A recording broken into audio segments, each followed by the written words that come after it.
Turabashimiye kandi tubaye ikaze mwebwe mukunda ibiganiro byacu by'umwihariko ubusobanuro bw'amazina y'abana, amazina bagezweho, haba amazina afite inkomoko hanze, amazina ya gikristo ndetse n'amazina meza y'ikinyarwanda. Munyemerere mbanze nshimira abarangije kare gukora subscribe kuri iyi channel yanyu, nibutsa namwe mutarayikora kuyikora kugira ngo ibiganiro byacu ntibikabacike.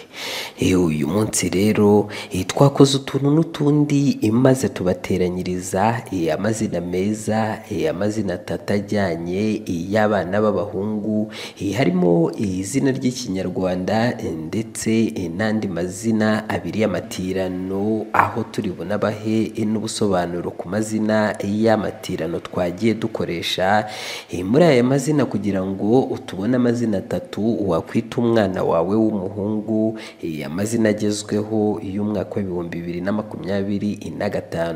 Ntatinze rero ku mwanya wa mbere mu mazina twabateguriye haraza izina Hirwa Kairo Anson. Izina Hirwa ni izina ry'ikinyarwanda, naho Kairo ni izina rya gikristo rigenewe umwana w'umuhungu, rikaba risobanura intsinzi. Anson ryo ni izina naryo risobanura imbaraga. Twihuse ku mwanya wa kabiri mu mazina twabateguriye haraza izina Cyusa Henry Stirling.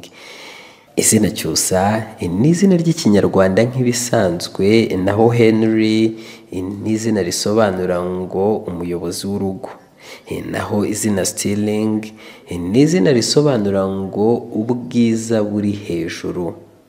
Dukomeje ku izina rya gatatu cyangwa ku mwanya wa gatatu haraza izina Ganza Liam Levi. Izina Ganza ni izina ry'ikinyarwanda risanzwe, naho Liam ni izina ryiza cyane rigenewe umwana w'umuhungu, rikaba ari izina rifite igisobanuro ng'intwari ikomeye cyangwa se indwanyi, naho izina Levi ni izina naryo ryiza cyane kandi rya gikristo risobanura ubumwe. Dukomeje ku mwanya wa kane mu mazina twabateguriye haraza izina Gwiza Jamie Griffin. Izina Gwiza ni izina risanzwe ry'ikinyarwanda, naho Jamie ni izina risobanura ufashwe neza cyangwa uri mu maboko meza. Izina Griffin ni izina risobanura ngo umutware w'urugo cyangwa igikomangoma. Dukomeje ku mwanya wa gatanu mu mazina twabateguriye haraza izina Cyizere Bruce Harris. Izina Cyizere ni izina risanzwe ry'ikinyarwanda risobanura icyizere, naho Bruce ni izina rya gikristo rigenewe umwana w'umuhungu, rikaba risobanura ngo ibiti byakuriye hafi y'umugezi. Naho izina Hannes naryo ni izina rya gikristo, rikaba risobanura ngo impano n'ubuntu. Dukomeje ku mwanya wa gatandatu w'amazina twabateguriye amazina meza y'umwaka w'2025 haraza izina Gitego Lavicale. Igitego ni izina risanzwe ry'ikinyarwanda, naho Lavi ni izina ryiza cyane rya gikristo rigenewe umwana w'umuhungu, risobanura umucyo cyangwa kubaho. Izina Carle ni izina naryo rigenewe umwana w'umuhungu, rikaba risobanura uwigenga cyangwa se umutware cyangwa se ukomeye. Ku mwanya wa karindwi mu mazina twabateguriye meza y'abana b'abahungu haraza izina Imena Romeo Trevo.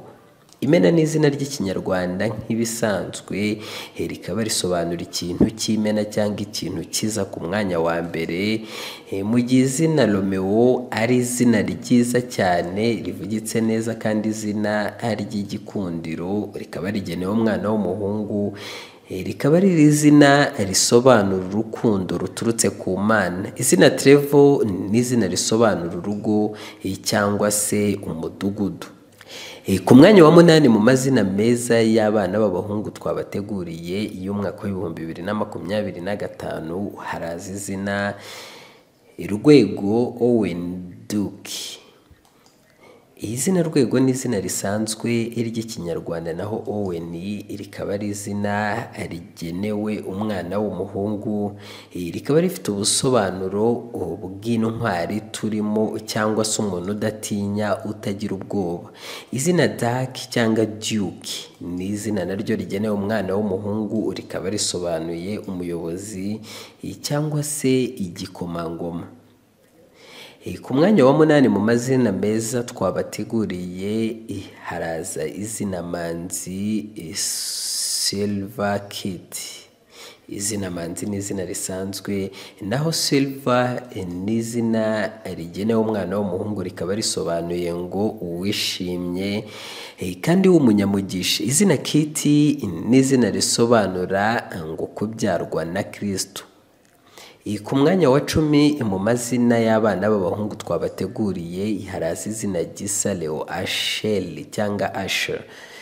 Izina Gisa ni izina risanzwe ry'ikinyarwanda, naho Leo ni izina risobanura intare, naho izina Asher ni izina risobanura ibyishimo. Ku mwanya wa 11 dukomeje mu mazina meza twabateguriye yagenewe abana b'abahungu haraza izina Mugisha Bria Lionel.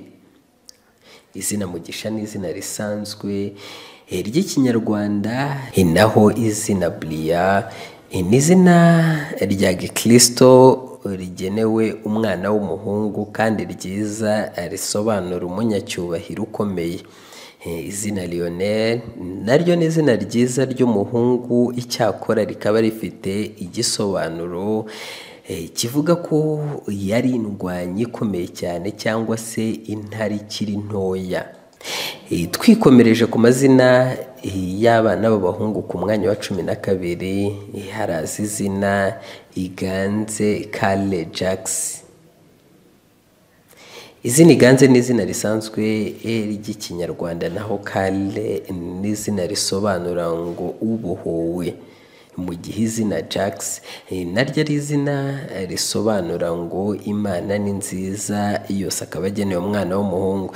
Dukomeje ku mwanya wa 13 mu mazina y'abana b'abahungu meza twabateguriye haraza izina Agabe Lei Leo. Izina Agabe ni izina risanzwe ry'ikinyarwanda, naho Laya cyangwa Lei ni izina risanzwe kandi ryiyubashye. Izina rya Gikristo rikaba risobanura ngo umwami cyangwa se utanga inama. Izina Liyo ryo risobanura ngo umugezi muremure utanga ibyiza. Ku mwanya wa 14 mu mazina twabateguriye y'abana b'abahungu haraza izina Icyomoro Rici Leo. Izina Cyomoro ni izina risanzwe ry'ikinyarwanda, naho izina Rici ni izina risobanura umuyobozi ukomeye, mu gihe Leo ari izina risobanura intare cyangwa umuntu ufite imbaraga. Ku mwanya wa 15 akaba ari naryo zina rya nyuma mu mazina meza agezweho y'abana b'abahungu twabateguriye haraza izina Rugero Ukayi Kailen. Izina Rugero ni izina risanzwe wakwita umwana wawe w'umuhungu cyangwa w'umukobwa, naho Kayi ni izina risobanura uwatoranijwe, mu gihe Kail cyangwa Kailen ari izina risobanura indwanyi ishoboye. Munkundire rero mwebwe mwese mwabanye natwe muri iki kiganiro cy'amazina meza y'abana b'abahungu, mbibutse gukora subscribe kugira ngo umufashe n'abandi kubona mbene aya mazina babashe guhitamo ayo bakwita abana babo. Turabashimiye kandi tubikuye ku mutima, mugire ibihe byiza.